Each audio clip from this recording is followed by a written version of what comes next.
नमस्कार दोस्तों, स्वागत है आपका श्रीपी क्लासेस में। मेंस डे में आज मैं आपके साथ डिस्कस करूंगा एक ऐसी थीम जिसको प्रिपेयर करके आप सिर्फ मेंस के लिए एक सब्सटेंशियल पोर्शन नहीं कवर करेंगे, साथ ही साथ प्रीलिम्स की तैयारी में स्विच भी करेंगे।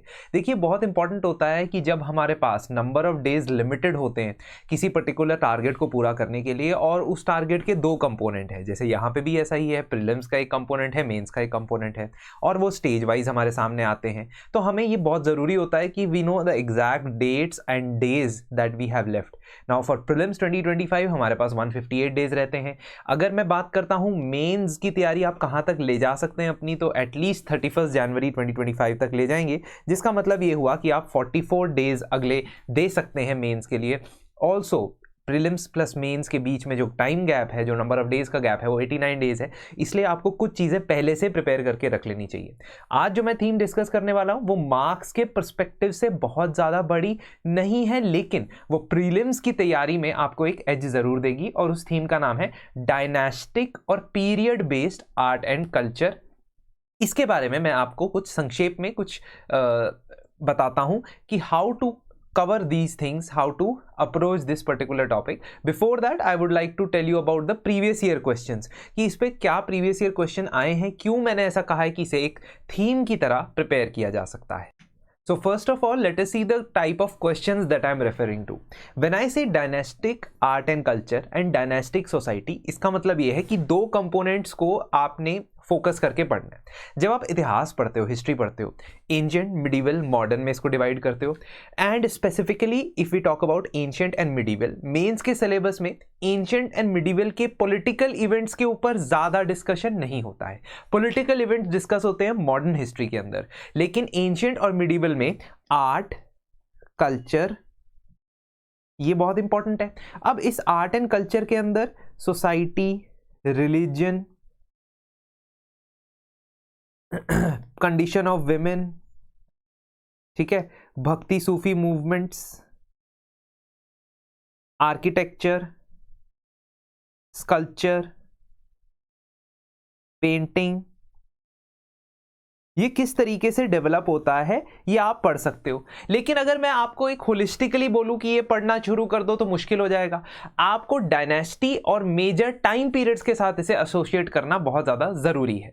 और अगर आप क्वेश्चंस देखोगे पिछले साल में किस तरीके से पूछे गए हैं, तो वो डायनेस्टी के साथ एसोसिएट करते हैं। से फॉर एग्जाम्पल 2024 में पूछा गया that the great Cholas are not no more there और they are no more yet but their name is, मतलब चोलाज अब तो नहीं एग्जिस्ट करते पर उनका नाम एग्जिस्ट करता है ना, क्योंकि उन्होंने आर्ट एंड आर्किटेक्चर में बहुत ज्यादा अचीवमेंट्स की। सिमिलरली 2024 में ही पल्लवाज और कांची के बारे में सवाल पूछा गया। 2024 में 24 में ऋग्वेदिक पीरियड के बारे में पूछा गया कि सोसाइटी के अंदर क्या चेंजेस आए, सोशो इकोनॉमिक कंडीशंस में क्या चेंजेस आए ऋग्वेदिक पीरियड टू लेटर वैदिक पीरियड के अंदर। मतलब एक स्पेसिफिक पीरियड उठा लेंगे और उसके अंदर के समाज के बारे में, सोसाइटी के बारे में, आर्ट के बारे में, कल्चर के बारे में आपसे सवाल पूछेंगे। सेम गोज फॉर वैदिक सोसाइटी इन 2023। 2023 के अंदर भी वैदिक सोसाइटी के मेन फीचर्स पूछे गए। 2022 के अंदर मिडीवियल टाइम पीरियड को स्पेसिफाई किया गया और वहां पे किस तरीके के स्कल्पचर्स बनते थे और टेंपल्स के अंदर कैसे स्कल्पचर्स देखे जाते थे।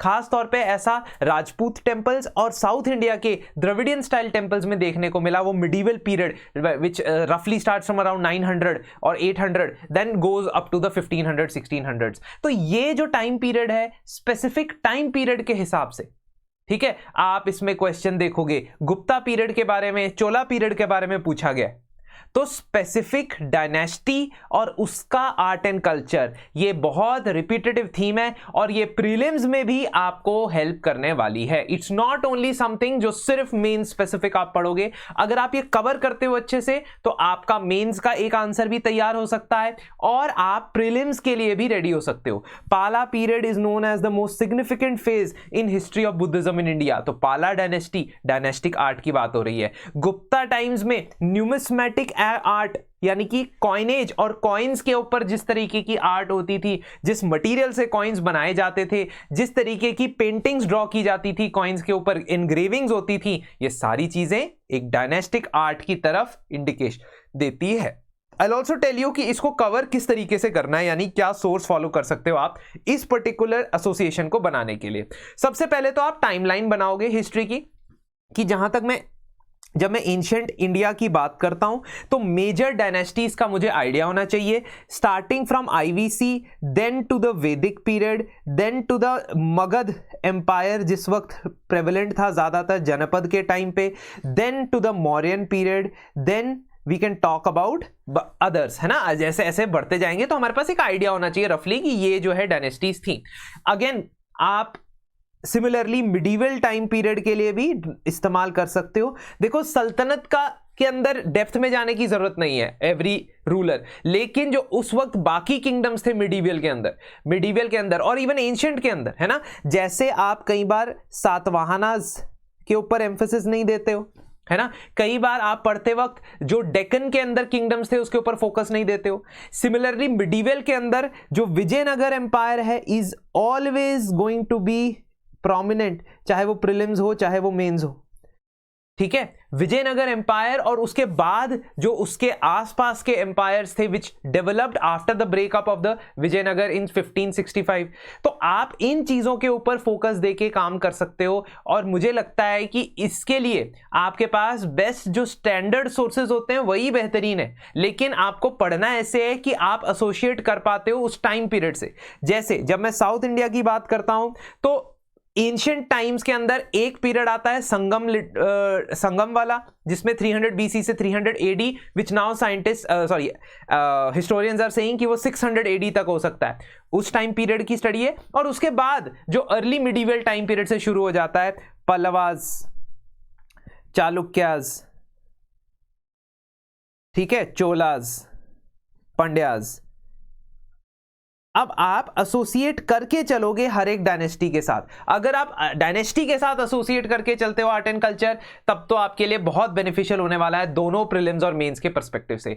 अगर आप ऐसे ही रैंडमली पढ़ रहे हो, जैसे स्कल्पचर उठा लिया और उसका पढ़ना शुरू कर दिया, तो अब आपकी जो एसोसिएशन है वो वीक हो जाएगी विद द डायनेस्टी। और जिस तरीके से क्वेश्चन पूछे जाते हैं डायनेस्टी के साथ एसोसिएट होके पूछे जाते हैं। सोर्सेज बताने से पहले एक मैं आपको लास्ट रिमाइंडर देना चाहता हूं। हमारा मेंस मेंटोरशिप बैच का लास्ट जो बैच है वो चल रहा है और उसकी एनरोलमेंट्स इस हफ्ते खत्म होने वाली है।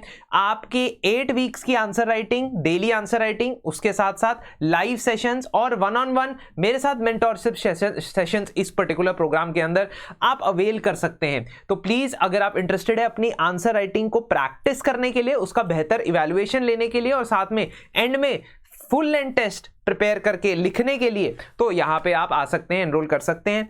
अच्छा, एक चीज जो रह गई है लास्ट के अंदर, मैंने आपको बताना था कि आप कहां से पढ़ें, क्या सोर्सेज फॉलो करें। देखिए, जो आपकी स्टैंडर्ड एनसीईआरटीज हैं, that means new NCERT, they are very very good in terms of cost benefit ratio. तो एक तो जो हिस्ट्री की एंशिएंट मिडीवल कवर करने वाली न्यू एनसीईआरटीज है, उनके थ्रू आप इस पर्टिकुलर एस्पेक्ट को कवर कर सकते हो। सेकेंडली, आप देखो, ये और एग्जांपल है, मैंने क्वेश्चन सारे दे दिए। सेकेंडली, आप प्रीवियस ईयर क्वेश्चन तो कवर करोगे ही करोगे, है ना, उसमें कोई डाउट नहीं है कि प्रीवियस ईयर क्वेश्चंस के थ्रू आपका फाउंडेशन तो बन ही जाता है। सेकेंडली, आपके पास एक बेहतरीन किताब है फाइन आर्ट्स की एनसीईआरटी, जिसको आप कवर कर सकते हो। और डायनेस्टी के साथ एसोसिएट करना, इसमें भी जो भी आप पढ़ोगे, यू मे और may not get associated with the dynasty, but आप उसके साथ एसोसिएटेड चीज को ही अंडरलाइन करके, हाईलाइट करके, अगर पॉइंट बनाना है पॉइंट बनाओ, अगर बुक में ही हाईलाइट करके रखना है तो भी चलेगा, मुझे कोई प्रॉब्लम नहीं है।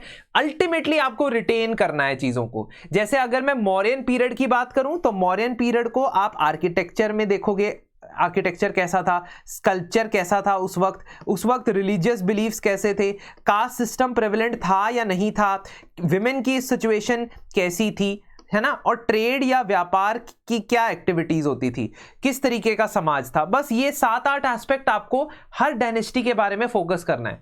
मेंस के लिए and even so for that matter prelims के लिए, जब आप इतिहास पढ़ते हो, हिस्ट्री पढ़ते हो, खासतौर पे एंशिएंट और मिडीवल हिस्ट्री पढ़ते हो, तो उसमें पॉलिटिकल कैंपेन्स का कोई लेना देना नहीं है। किसने किसको कौन से युद्ध में हराया, कब उसके साथ उसने बाजी मारी, किस, है ना। The only 2 things that you need to focus on is number 1 chronology, chronology समझिए और अपने आप समझ जाओगे कि क्या चीजें चल रही है। प्रीलिम्स के लिए इंपॉर्टेंट है और मेंस के लिए समाज यानी कि सोसाइटी के अंदर किस प्रकार का स्ट्रक्चर है, किस प्रकार का रिलीजियस बिलीफ्स प्रेवलेंट है, ये चीजें ज्यादा मैटर करती हैं। अगर आप इन दो एस्पेक्ट्स के ऊपर ही काम करोगे तो आप जो भी सोर्स से हिस्ट्री पढ़ते हो उसमें से यू कैन फाइंड आउट कि अच्छा मौर्यन पीरियड में सोसाइटी में, समाज में किस तरीके से काम होता था, गुप्ताज में कैसे होता था। और यही मेन फोकस है रादर देन पॉलिटिकल कैंपेन कि इस युद्ध में इसने इसको हराया, है ना। इंटरेस्टिंग वो होता है ज्यादा, लेकिन पेपर में क्या पूछा जाता है, ये वाला कंपोनेंट पूछा जाता है। इस थीम को तैयार करेंगे तो प्रीलिम्स और मेंस दोनों के लिए बेनिफिशियल रहेगा। तो इसे 31 दिसंबर से पहले आप कोशिश करें तो पूरा कर सकते हैं। इवन अगर आप इसे 31 दिसंबर के बाद भी करते हो, कीप इन माइंड कि अभी तक मैंने जितनी भी थीम्स डिस्कस की हैं वो मेंस के पर्सपेक्टिव से बहुत ज्यादा इंपॉर्टेंट थी। ये वाली थीम प्री प्लस मेंस दोनों के पर्सपेक्टिव से बहुत ज्यादा इंपॉर्टेंट हो जाती है। धन्यवाद और आपसे जल्द मिलेंगे एक और सेशन के साथ।